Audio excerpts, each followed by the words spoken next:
Labdien!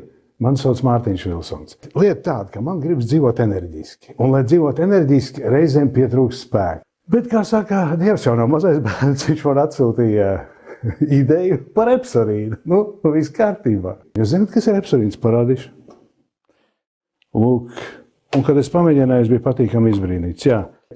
Kad es savai ģimenes dakterei pateicu šito teikt, tad viņa teica, es zinu, jā, ja jūs to lietojat, es jums iedošu to lapu, ejiet uz analīzēm un pēc tam paziņojiet man, kādas tās analīzes jums ir.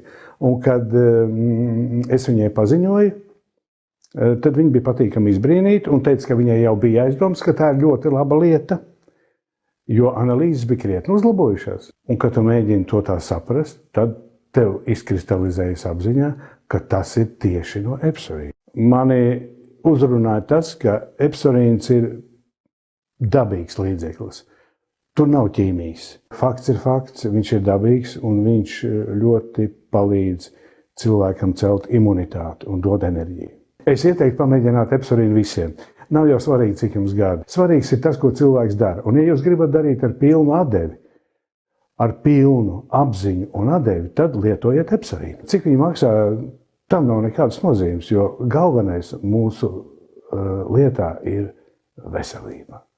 Un pateicoties epsorīnam, šī veselība ir. Paldies!